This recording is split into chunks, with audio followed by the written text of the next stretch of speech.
మన last adjective 8th adjective వచ్చి distributive adjective. Distribution అంటే ఏంటి? మనం పంచిపెట్టేయడం. పంచిపెట్టే అడ్జెక్టివ్నే డిస్ట్రిబ్యూటివ్ అడ్జెక్టివ్ అంటారు. Individual members of a group separately, not collectively. ఇందులో ఏంటంటే ఒక గ్రూప్లో నుంచి ఇండివిజువల్గా మనం ఎప్పుడైతే డిస్క్రైబ్ చేస్తూ ఉంటామో, సెపరేట్గా కాకుండా ఇండివిజువల్గా ఎప్పుడైతే డిస్క్రైబ్ చేస్తుంటామో దాన్ని మనం డిస్ట్రిబ్యూటివ్ అడ్జెక్టివ్స్ అంటాం. ఇది ఎప్పుడు కూడా నౌన్స్ ముందే యూజ్ చేస్తాం. మనకి అడ్జెక్టివ్స్ అన్నీ కూడా నౌన్స్ ముందే యూజ్ చేస్తాం. So distributive adjective each meaning ఏంటి? Individual, 1 by 1. ఒక చిన్న గ్రూప్స్లోని మనం ఇండివిజువల్గా పేరున చెప్పేటప్పుడు వాటిని డిస్ట్రిబ్యూటివ్ అడ్జెక్టివ్ అంటాం. Each student got a prize. అక్కడ చాలామంది స్టూడెంట్స్ ఉన్నారు.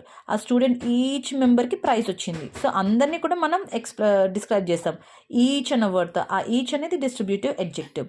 Every, all members of a group. ఈ గ్రూప్లో అందరి మెంబర్స్ కలిపి మనం యూజ్ చేస్తాం. So every member. సో గ్రూప్ని హోల్గా తీసుకున్నాం. Every student must wear uniform. Every house was decorated. So ఈచ్కి ఎవ్రీకి ఏంటి తేడా అంటే, ఇక్కడ మొత్తం గ్రూప్లో 1 by 1 మనం యూజ్ చేసేటప్పుడు ఈచ్ యూజ్ చేసాం. అదే మొత్తం ఎవ్రీ పర్సన్ ఒక్కసారిగా మనం డిస్క్రైబ్ చేసినప్పుడు ఎవ్రీ యూజ్ చేస్తాం ఆల్ టుగెదర్ని.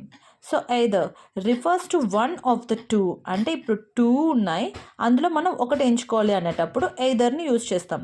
అంటే you can take either road. ఆ రోడ్ అయినా తీసుకోవచ్చు, ఈ రోడ్ అయినా తీసుకోవచ్చు. SIT on either side. ఆ సైడ్ అయినా కూర్చో, ఈ సైడ్ అయినా కూర్చోన్నట్టు. ఎప్పుడైతే 2 డివిజన్స్ ఉంటాయి అప్పుడు.